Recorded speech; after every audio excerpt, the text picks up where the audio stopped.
Welcome guys, இது உங்கள் துருகர்ணி vlogs. நம்ம இன்றைக்கி சேனலில் என்ன பார்க்க போகிறோன்னா சுண்டைக்காய் குழம்பு வைப்பது எப்படின்னு பார்க்கலாம் வாங்க. நான் 200 கிராம் சுண்டைக்காவை நல்லா கழுவிட்டு நல்லா ரெண்டாக கட் பண்ணி வச்சுருக்கேன். நான் ஒரு கடாய் எடுத்திருக்கேன். அந்த கடாய் நல்லா ஹீட் ஆனதுக்கப்புறம் ஒரு 4 டீஸ்பூன் ஆயில் சேர்த்துருக்கேன்.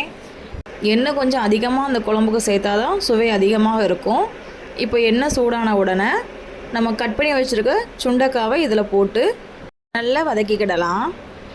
இப்போ பாருங்கள், சுண்டைக்காய் நல்லா வதங்கிடுச்சு. இப்போது ஒரு மீடியம் சைஸ் தக்காளி பழத்தை நல்லா கட் பண்ணி வச்சுருக்கேன். இதை அது கூட ஆட் பண்ணி நல்லா வதக்கிக்கிடலாம்.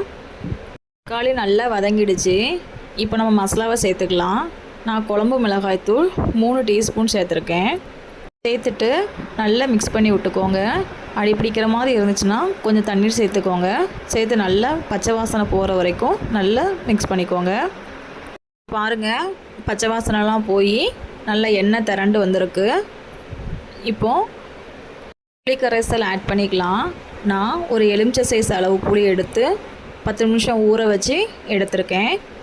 இப்போ அதை ஆட் பண்ணிக்கலாம். குழம்பு நல்லா கொதி வரட்டும். அதுக்குள்ளே நம்ம தேங்காய் அரைச்சிட்டு வந்துடலாம். நான் ஒரு மிக்ஸி ஜார் எடுத்திருக்கேன். 3 சில் தேங்காய் ஆட் பண்ணியிருக்கேன்.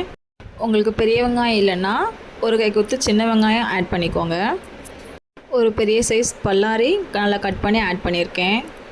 இது எல்லாத்தையும் சேர்த்து நல்லா ஃபைன் பேஸ்ட்டாக அரைச்சிட்டு வந்திருக்கேன். இப்போ குழம்பு நல்லா கொதி வந்துடுச்சு. இப்போ நம்ம அரைச்சி வச்ச தேங்காவை இதில் ஆட் பண்ணிக்கலாம். இப்போ குழம்புக்கு தேவையான உப்பு ஆட் பண்ணிக்கலாம். ஒரு 5 நிமிஷம் குழம்பு அப்படியே நல்லா கொதிக்கட்டும். நம்ம அதுக்குள்ளே தால்சத்தை ரெடி பண்ணிவிட்டு வந்துடலாம். தால்சத்துக்கு நான் ஒரு கடாய் எடுத்திருக்கேன். கடாயில் 2 டீஸ்பூன் ஆயில் சேர்த்துருக்கேன். ஆயில் நல்லா சூடானதுக்கப்புறம் ஒரு டீஸ்பூன் கடுகு சேர்த்துக்கலாம். இப்போ கடுகு நல்லா பொரியட்டும். கடுகு பொரிஞ்சதுக்கப்புறம் நம்ம நறுக்கி வச்சுருக்கிற வெங்காயம் ஆட் பண்ணிக்கலாம்.